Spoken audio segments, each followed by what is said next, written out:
Tidak ada atasan.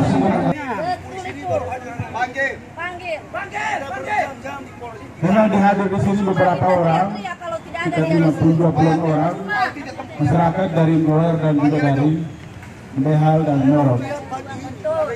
Ini adalah tahun 2021 dan 2022, kami mendampingi 21 warga dari Mboer yang ditangkap tanpa dasar juga.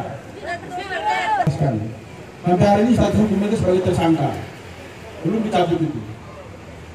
Jadi kalau kerja polisi macam begini, ini tidak bisa dipercaya oleh masyarakat. Karena kami tahu polisi itu bertugas mengayomi masyarakat secara umum. Jadi kalau ketidakadilan dibiarkan macam begini terus, maka masyarakat terus menjadi korban. Dan hari ini, beberapa waktu lalu, saya mendapat informasi bahwa salah satu warga dari Behal, bernama Gabriel, yang sekarang masih dalam tahanan, juga ditangkap dan ditahan tanpa dasar.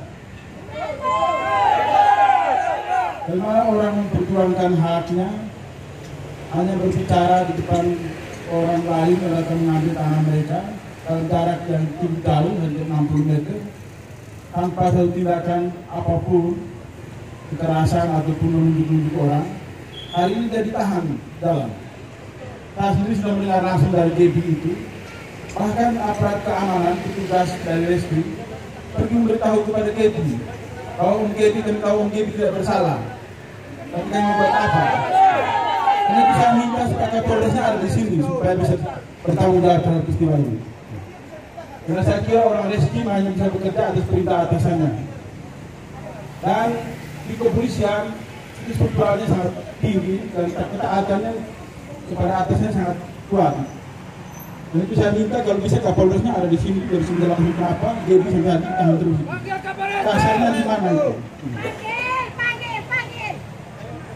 Kalau masyarakat lokal, orang-orang asli di sini dibiarkan diperlakukan seperti ini terus menerus, ini lama-lama masyarakat akan meledak dan menimbulkan huru-hara di sini. Sebaiknya polisi betul-betul menangani kasus-kasus yang ada di Manggarai Barat ini betul-betul sesuai dengan petunjuk-petunjuk peraturan, hukum, dan supaya ketentuan yang berlaku di Republik ini. Jangan sampai nanti masyarakat yang mengamuk dan kemudian menimbulkan huru-hara di masyarakat. Bisa minta supaya polisi bekerja sesuai dengan standar-standar keadilan yang benar-benar harus diperhatikan. Dan saudara-saudari saya yang muda-muda di depan ini, yang masih berpangkat Prada atau Pratu ini, mohon bekerja dengan jujur juga. Kamu menjadi sasaran dari aparat yang di atasnya, dari pejabat-pejabat kamu yang lebih tinggi. Jangan menjadi korban juga dalam institusi kamu. Bekerja dengan jujur, dengan adil, dan juga bela masyarakat ini. Masyarakat ini berjuang karena hak-hak mereka dilanggar di masyarakat. Jadi kami minta, kenapa saya harus turun dari jauh-jauh dari Bukit ke sini? Karena saya merasa bahwa ini Manggarai Barat dengan standar pengamanan Jakarta, tapi diperlakukan masyarakat ini seperti ini. Jadi uang dan segala macam itu bisa kita dapat kemudian kalau kita bekerja dengan jujur dan baik. Jadi saya harap ibu-ibu, bapak-bapak, prajurit-prajurit aparat keamanan ini bekerjalah dengan jujur. Jangan mentaati perintah-perintah yang tidak jelas dari atasan yang kemudian membuat kamu menjadi korban sendiri. Jadi kalau bisa Pak Kapolresnya kita minta bertemu supaya bisa menjelaskan persoalan ini. Saya akan ribut di sini kalau minta sedikit kesempatannya Pak Pater.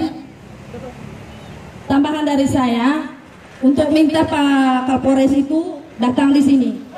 Karena kemarin saya sendiri sebagai istrinya Gabriel Jaha menuntut keadilan kepada Pak Polisi yang ada di sini. Terus mereka menjawab, kami hanya diperintah, kami tidak berbuat apa-apa. Dan apa yang ada di dalam hati saya itu tidak bisa disampaikan ke Pak Polisi, Pak Kapolres. Saya hanya mau menyampaikan ini langsung saja. Karena selama ini saya datang, bapak-bapak polisi di sini dan ibu-ibu poluan, mereka hanya menjawab kami diperintah. Tidak bisa ketemu langsung, harus ada jalurnya. Terus kami melakukan, mengikutinya, tapi sama sekali tidak bisa ada kesempatan lagi. Di mana keadilannya? suami saya itu diancam oleh banyak orang, diancam sama mereka wilayah Trareng itu. Tapi suami saya bukannya dilindungi, tapi ditindas. Dia ditahan di sini. Dia sama sekali butuh keadilan dari bapak-bapak polisi dan ibu-ibu polwan. Saya mohon untuk ketemu langsung dengan Pak Kapolres. Terima kasih. Di hadapan kita sudah ada Bapak Wakapolres Mabar. Bapak, terima kasih. Saya Doni Parera,